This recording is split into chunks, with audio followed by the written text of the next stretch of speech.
So I got asked about how I was finishing these boards, and mine process is a few steps. And I don't know if this is the best way. This is just the way that I've come up with after watching Lord knows how many YouTube videos from people who know a lot more than me. But these boards have been sitting now overnight, and they still, you can kind of see in places that there's still some oil sitting on the surface. Probably see it a little bit better on this one, how it's so glistening. But what that is it's this. It's 100% pure tung oil. And the important thing about using this is that you don't use a finish that has tung oil in it. It has to be 100% pure tung oil. That's what is food safe, and it's a natural product. And so that's what I've been using. So what I do is I will take the tung oil and I apply it to the board, and then I just leave it to sit there. I don't wipe off any of the extra. So I just take it, I apply it very liberally, coat the entire board, and then just let it sit. And it will naturally, soak up some of this oil as it sits on top of the wood. And it ensures that you get really good penetration and protection. The enemy to these boards is getting them wet and letting water sit on them and work their way into the grain. It's going to cause the wood to break down, and they can start to smell and all kinds of wonderful things that we really don't want to have happen. To make sure that they last for a long time and kind of stay heirloom quality.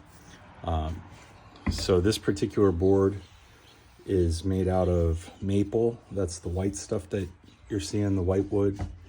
The dark wood that you're seeing, the stuff that's almost black in color, that's wenge.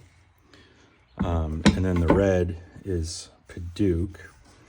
So I'm covering all of the board.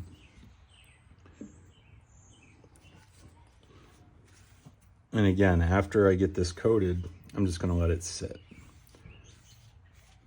And usually overnight, like there's no special time frame, but the longer, kind of not necessarily the better.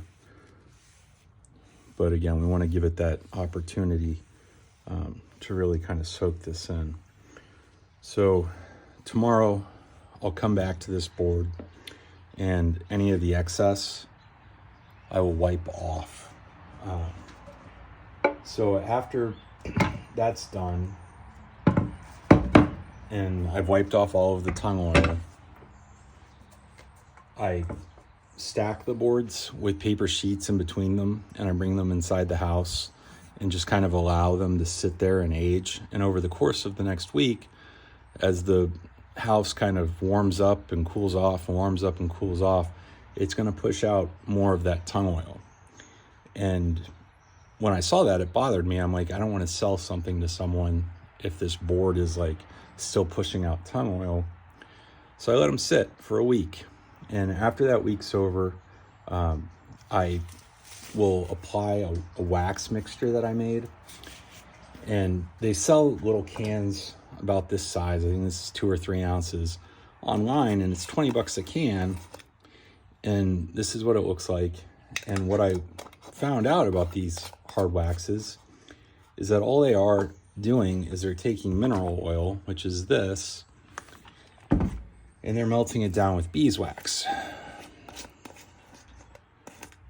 which this is what beeswax looks like, all natural product. So